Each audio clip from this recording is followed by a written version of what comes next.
ఆకాశవాణి వార్తలు చదువుతున్నది ఆరేపాటి వెంకటనారాయణరావు. కొత్త విధానాలతో భారత్ ఉగ్రవాదులపై పోరాడుతోందని ప్రధానమంత్రి నరేంద్ర మోదీ చెప్పారు.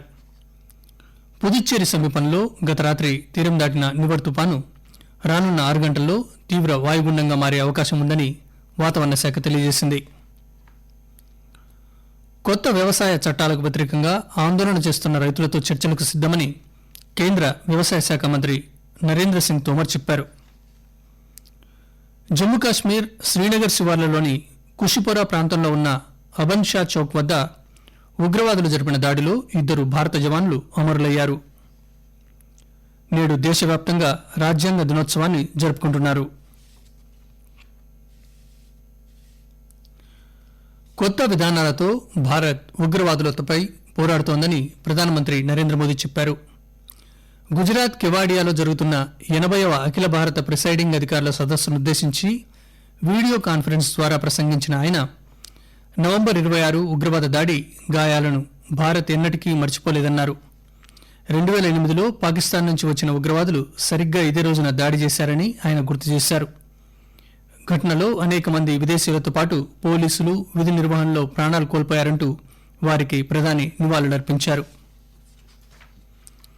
పుదుచ్చేరి సమీపంలో గత రాత్రి తీరం దాటిన నివర్ తుపాను రానున్న 6 గంటల్లో తీవ్ర వాయుగుండంగా మారే అవకాశం ఉందని వాతావరణ శాఖ తెలియజేసింది. దీంతో తమిళనాడులోని ఉత్తర ప్రాంత జిల్లాల్లో అక్కడక్కడ భారీ వర్షాలు కురిసే అవకాశం ఉంది. గడిచిన 36 గంటలుగా కురుస్తున్న వానలతో కడలూరులో 28 సెంటీమీటర్లు, చెన్నైలో 23 సెంటీమీటర్ల వర్షపాతం నమోదైంది. మరోవైపు తుపాను కారణంగా తెలంగాణలోని కొన్ని ప్రాంతాల్లో ఉరుములు మెరుపులతో పాటు దక్షిణ తెలంగాణ జిల్లాల్లో కొన్ని చోట్ల భారీ వర్షాలు కురిసే అవకాశం ఉందని భారత వాతావరణ శాఖ తెలిపింది. కేంద్ర ప్రభుత్వం ఇటీవల తీసుకొచ్చిన కొత్త వ్యవసాయ చట్టాలు ప్రస్తుత తరుణంలో ఎంతో ప్రాధాన్యత గలవని, భవిష్యత్తులో విప్లవాత్మక మార్పులు తీసుకురాగలవని కేంద్ర వ్యవసాయ శాఖ మంత్రి నరేంద్ర సింగ్ తోమర్ చెప్పారు. వీటికి వ్యతిరేకంగా ఆందోళన చేస్తున్న రైతులతో చర్చలకు సిద్దమని ప్రకటించారు. డిసెంబర్ 3న చర్చలకు రావాలని ఆయన ఆందోళన చేస్తున్న రైతులకు పిలుపునిచ్చారు. చర్చల ద్వారా సానుకూల ఫలితం రావచ్చని ఆయన ఆశాభావం వ్యక్తం చేశారు. దేశంలో వరుసగా 19 రోజులుగా 50,000 కంటే తక్కువ కరోనా కేసులు నమోదవుతున్నాయి. కాగా గడిచిన 24 గంటల్లో 44,376 కేసులు నమోదయ్యాయి. అదే సమయంలో 36,000 మందికి పైగా కోవిడ్ నుంచి కోలుకున్నారు. దీంతో రికవరీ రేటు 93.66% చేరింది. దేశంలో ప్రస్తుతం 4,52,344 యాక్టివ్ కేసులున్నాయి. గడిచిన 24 గంటల్లో 524 మంది చనిపోయారు.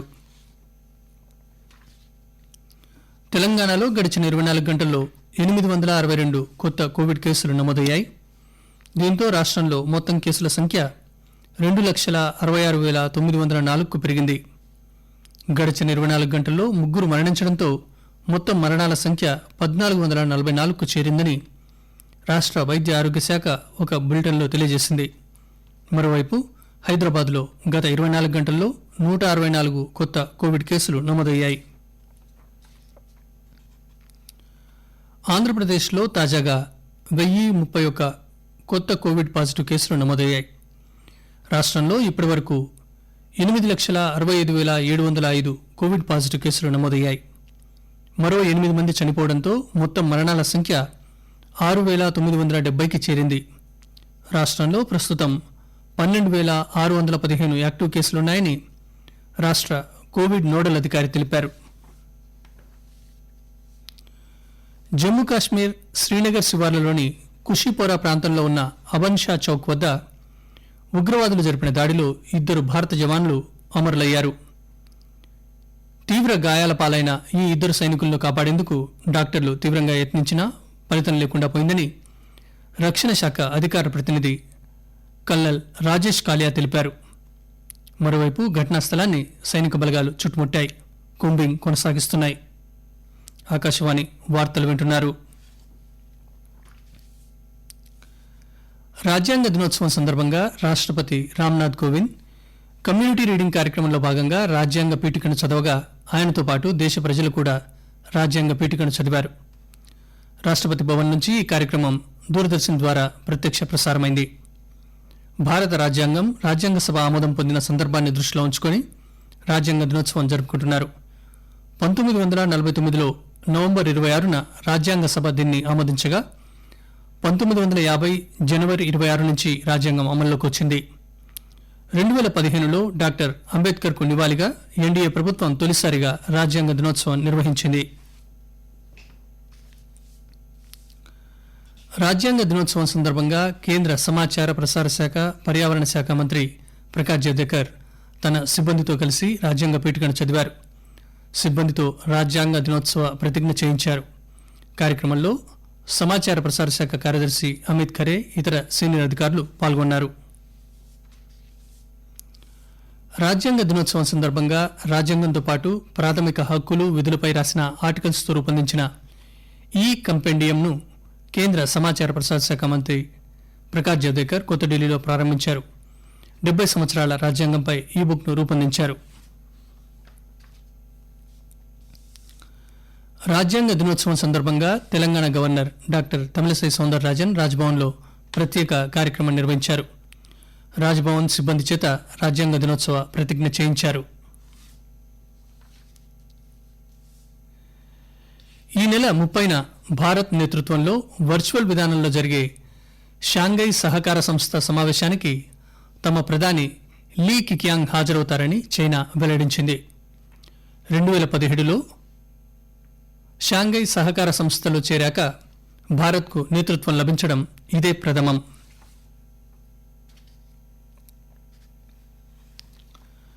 కరోనా మహమ్మారిని ఎదుర్కోవడంలో శారీరక వ్యాయామం కీలకమని ప్రపంచ ఆరోగ్య సంస్థ తెలిపింది. శారీరక మానసిక ఆరోగ్యం తప్పనిసరిని డబ్ల్యూహెచ్ఓ చీఫ్ అతనవ్ తెలిపారు. శారీరక వ్యాయామం ద్వారా ఆరోగ్యంగా ఉండడంతో పాటు ఆయుష్ కూడా పెరుగుతుందని ఆయన జెనీవాలో తెలిపారు. జీహెచ్ఎంసీ ఎన్నికల ప్రచారంలో రెచ్చగొట్టే ఉపన్యాసాలు చేస్తున్న వారిపై చట్టపరమైన చర్యలు తీసుకుంటామని డీజీపీ ఎం మహేందర్ రెడ్డి తెలిపారు. నగరంలో కొందరు సామాజిక ఉద్రిక్తతలు సృష్టించేందుకు యత్నిస్తున్నారని ఆయన చెప్పారు. ఎన్నికల నేపథ్యంలో భద్రతా ఏర్పాట్లపై ఆయన హైదరాబాద్, సైబరాబాద్, రాచకొండ పోలీస్ కమిషనర్లతో సమీక్ష జరిపారు. ఎన్నికలను స్వేచ్ఛగా, శాంతియుతంగా, సజావుగా నిర్వహించేందుకు నిరంతర నిఘా కొనసాగిస్తామని చెప్పారు.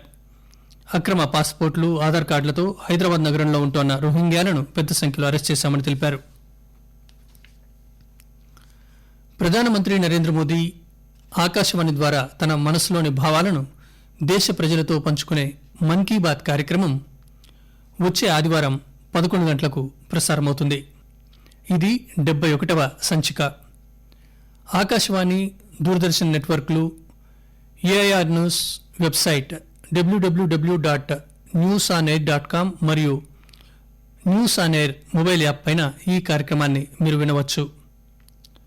ప్రధానమంత్రి హిందీ ప్రసంగం తర్వాత ప్రాంతీయ భాషల్లో ఈ కార్యక్రమం వినవచ్చు. ఈ అనువాదం సాయంత్రం 8 గంటలకు పునః ప్రసారమవుతుంది.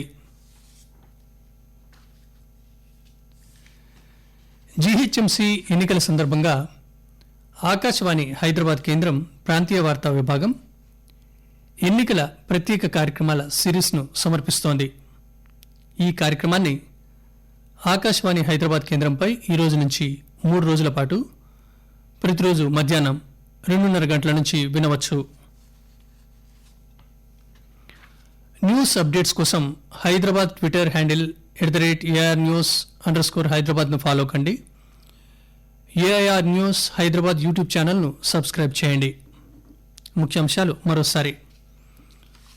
కొత్త విధానాలతో భారత్ ఉగ్రవాదులపై పోరాడుతోందని ప్రధానమంత్రి నరేంద్ర మోదీ చెప్పారు. పుదుచ్చేరి సమీపంలో గత రాత్రి తీరం దాటిన నివర్ తుపాను రానున్న 6 గంటల్లో తీవ్ర వాయుగుండంగా మారే అవకాశం ఉందని వాతావరణ శాఖ తెలియజేసింది. కొత్త వ్యవసాయ చట్టాలకు వ్యతిరేకంగా ఆందోళన చేస్తున్న రైతులతో చర్చలకు సిద్దమని కేంద్ర వ్యవసాయ శాఖ మంత్రి నరేంద్ర సింగ్ తోమర్ చెప్పారు.